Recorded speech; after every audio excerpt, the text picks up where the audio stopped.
How high did the Guardians rise this week? How's it going, everybody? I'm Jason of Jason's Realm here, and today I'm here bringing you guys my official XFL Week 8 Power Rankings, and let's just dive right into this. At number 8, I have the San Antonio Brahmas. This team, just an absolute train wreck right now. They have easily become the worst team in the XFL, and it's not even close.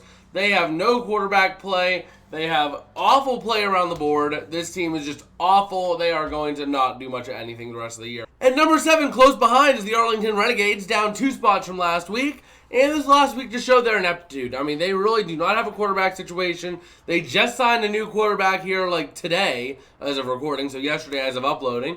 And I mean, they really just do not have a good direction going forward, this team does.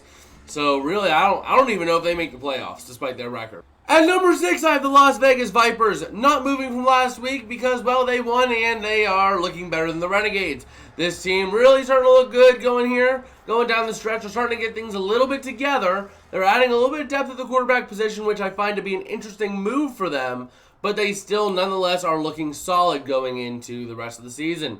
But alas, because the North is just so good, I don't think they make the playoffs. The South, if they were in the South, but I think I saw something, I think they were actually mathematically eliminated.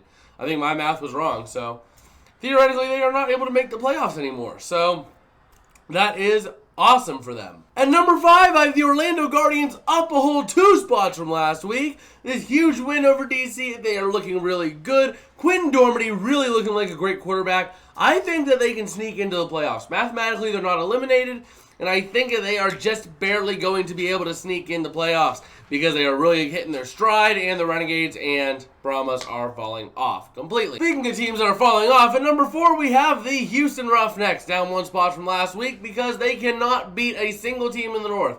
They are 4-0 in the South. They are 0-3 in the North. Tale of 2 divisions. They cannot play well outside of their division. So yes, they will probably make the championship, but they're going to make the championship because the South is just so weak this year. And it's just a free pass for you. At number 3, we have the Seattle Sea Dragons, up 1 spot from last week because they are really looking good. Ben DiNucci, despite the turnovers, is still leading this team to victory. That's why I have them at 3, is the turnovers. They are just struggling with the turnovers.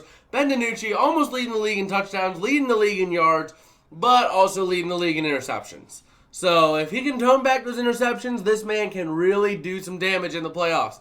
Don't count them out. It's going to be a really tight race between these top 3 teams as they are all within 1 game of each other with 3 games to play. At number 2, we have the St. Louis Battlehawks. Can't really put them above DC because I just think DC is a better team, but St. Louis really looking good. They are really getting dangerous down the stretch here. Looking really good, able to play a solid 60 minutes every week. This team is looking scary, and there's just no doubt about it. This team is really looking good. And I guess that leaves at number 1, the DC Defenders. The Defenders really looking to be one of the top teams in the league. Even though they did lose to the mathematical worst team in the league, they still are looking dangerous. They have the 2 quarterback system. They have a leading rusher. They have a strong defensive front. They can also pick you off too. This team can get you in just about any possible way that you can think of.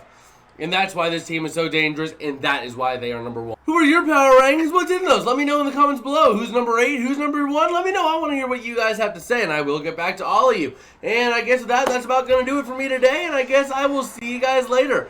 And also, before we go ahead and check out over here as to how we got to this point. Check out the Week 7 recap I did. And I guess I will see you guys tomorrow. Peace out, and have a good one.